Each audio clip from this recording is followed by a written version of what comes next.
종이화폐에서 디지털 화폐로의 화폐 개혁은 가능할까? 일부. 가속화되고 있는 디지털화와 디지털 탈바꿈은 전 세계 모든 영역에서 영향력을 발휘하고 있다. 상품 교환 가치의 척도가 되며 그것의 교환을 매개하는 일반화된 수단인 화폐에서조차 변화의 바람을 불러일으킨다. 각국의 중앙은행들은 중앙은행이 발행하는 디지털 화폐인 CBDC에 대한 계획을 내놓고 있다.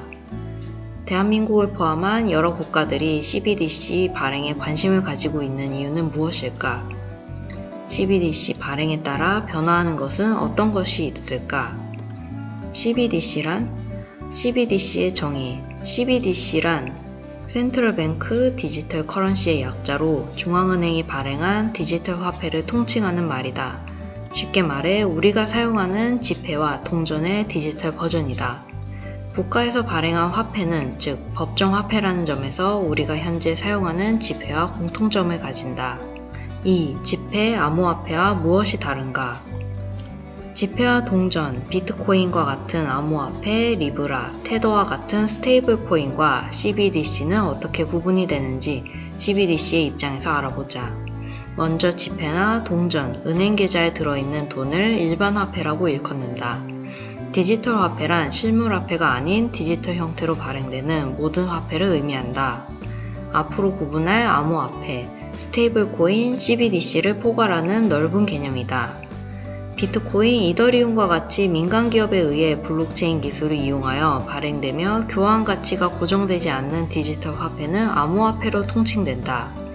암호화폐는 높은 가격 변동성을 가지며 이 때문에 화폐의 3대 주요 기능을 수행하지 못한다. 이러한 암호화폐의 가치 변동성을 줄이고 가치 안정성을 확보하기 위해 스테이블 코인이 등장한다. 민간 기업이 발행하는 블록체인 기반 디지털 화폐이지만 화폐 가치가 기존 일반 화폐와 연결되어 가치 변동성이 적은 안전한 자산이라는 뜻을 가진다.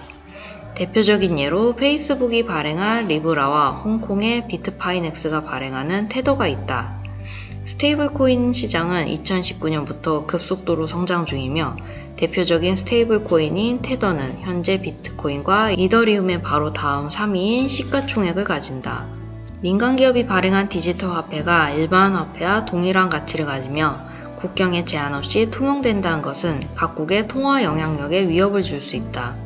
또한 계속해서 제기되고 있는 스테이블 코인의 운영 투명성과 지급 능력에 대한 의무는 각국의 중앙은행이 발행하는 디지털 화폐에 대한 논의에 대해 다시 불을 지폈다. CBDC는 액면가가 고정되어 있고 법정 화폐라는 점에서 민간 기업들이 발행하는 암호화폐 및 스테이블 코인과 차이점이 있다. 3. CBDC가 핫 키워드인 이유는? CBDC의 개념이 처음 논의된 것은 2008년 글로벌 금융위기 이후이다. 세계 각국의 중앙은행들은 경기 부양책으로 기준금리를 인하했고 유럽 중앙은행과 일본 중앙은행은 마이너스 금리를 도입했다. 하지만 해당 정책은 크게 효과를 보지 못했고 그 대안으로 CBDC의 개념이 제시된다. 디지털 화폐가 발행된 계좌에 마이너스 금리를 적용하게 되면 사람들이 계좌에 돈을 두지 않고 소비를 할 것이라는 가설에서 시작되었다. 그 이후 2017년 분산원장 기술 기반 암호화폐 투자가 성행했고 2018년에는 여러 스타트업이 암호화폐 공개를 진행했다. 2019년에는 페이스북 등 글로벌 기업이 디지털 화폐 산업에 들어오면서 디지털 화폐 시장에 영향력을 넓혀가고 있다. 이러한 디지털 화폐 패권 전쟁에 불을 지핀 것은 페이스북 암호화폐 프로젝트 리브라이다. 페이스북은 2019년 6월 리브라 백서를 공개하였다.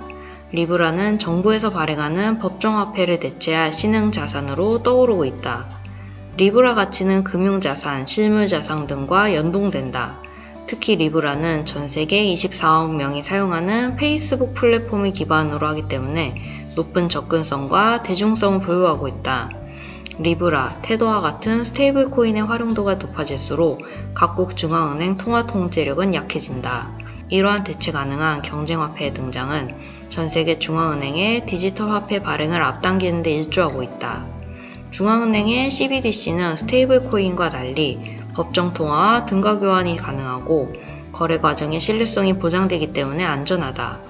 국제결제은행 사무총장은 이러한 세계의 화폐 흐름에 대해 각국 중앙은행이 디지털 화폐를 예상보다 빨리 발행해야 한다고 주장했다. 스테이블 코인의 시장 장악은 통화의 안정성을 보장할 수 없다는 것이 그 이유이다. 불과 2년 전만 해도 CBDC에 부정적인 의견을 가졌던 국가들도 본격 연구를 시작하고 도입을 검토 중이다. 특히 2020년은 코로나19로 인해 안전하고 신뢰할 수 있는 결제 시스템에 대한 니즈가 계속해서 확산되어 왔으며 비대면 및 디지털 거래의 필요성 제고로 세계 각국에서 CBDC 연구를 진행 중이다. CBDC는 역설적이게 화폐 가치가 불안정하고 지급 결제 체계가 낙후된 개발도상국에서 빠르게 진행되고 있다. 소액 결제 위주의 신용카드의 대안으로 CBDC를 사용하려는 의도이다. 선진국에서는 주로 거액 결제용 CBDC를 목표로 하며 CBDC가 기존 통화 정책의 한계 극복을 중점으로 개발 중이다. 4. CBDC가 발행된다면? CBDC를 발행하면 가장 먼저 생각해 볼 수 있는 장점은 신용 리스크가 줄어든다는 것이다. 현재 대부분의 사람들은 은행 계좌를 개설해 자금을 관리하고 있다. 은행이 파산한다면 해당 은행에 가입된 예적금 등의 돈을 돌려받지 못할 리스크가 존재한다. 하지만 작은 거래 시 국가의 중앙은행을 이용한다면 앞선 경우에 신용 리스크가 제거된다. 개인 입장에서 은행 계좌보다 CBDC를 선호할 이유는 은행의 지급 불가능성 때문이다. 또한 중앙은행이 시중은행을 거치지 않고 CBDC를 발행해 운영한다면 여러 시중은행끼리의 거래 처리가 불필요하기 때문에 이체 등의 거래 속도가 빨라지고 자금 이동에 따른 처리 프로세스가 줄어 처리 비용이 감소한다. 특히 국가의 경계를 넘어 외환 거래 시의 효과를 기대해 볼 수 있다. 실물화폐를 생산하지 않거나 생산하더라도 양이 줄어들기 때문에 화폐 제조 및 유통 비용이 감소할 것이다. 또한 중앙은행이 자금의 유통 경로와 수량을 추적할 수 있어 지하경제 양성화 효과 등을 기대할 수도 있다. 마지막으로 CBDC 발행 논의 초기의 기대 효과로 통화정책이 유용하게 사용될 수 있는 수단이다. CBDC 발행 시 가장 우려되는 위험은 크게 세 가지로 정의될 수 있다. 첫 번째는 시중은행의 위축 가능성이다. 국민의 대부분이 시중은행 계좌를 보유하고 있는 현재와 다르게 은행 계좌에 화폐를 예치하는 대신 CBDC를 보유한다면 시중은행과 중앙은행의 업무 중복이 발생된다. 이로써 시중은행의 자금 중개 기능이 위축되어 시중은행의 예적금이 감소하고 자금 조달 비용이 상승하게 된다. 결국 은행 대출 금리 상승으로 인해 시중은행이 제공할 수 있는 서비스의 품질이 낮아지게 된다. 결론적으로 CBDC의 발행은 중앙은행의 시장 참여도를 높이고 금융자원 배분의 효율성을 낮춘다. 두 번째는 자금의 추적이 가능하다는 점이다. 추적이 가능함에 따라 지하경제 양성화 효과를 기대해 볼 수는 있지만 반대로 개인의 정보와 자금 흐름을 관찰할 수 있어 개인정보 보호에 이슈가 있다. 개인정보 보호에 관한 규제가 계속해서 강화되어 가는 추세에 자금 흐름을 감시할 수 있다는 것은 치명적인 단점이다. 마지막으로 CBDC 기술 안정성 우려를 들 수 있다. 세계적으로 유례없는 디지털 화폐의 발행이기 때문에 발행에 따른 기술 이슈가 존재한다. 현재는 블록체인 기반으로 발행되고 있으나 블록체인 기술의 성숙도가 아직은 완벽하지 않는다는 의견이 있다. CBDC 발행 시 기술 안정성에 대한 충분하고 철저한 연구 및 검토가 진행되어야 한다. CBDC 발행에는 분명한 장단점이 존재한다. 디지털 화폐를 중앙은행에서 발행한다는 것만으로도 CBDC 발행은 스테이블 코인보다 높은 신뢰성과 투명성을 확보할 수 있다. 하지만 아직 넘어야 할 산이 많다.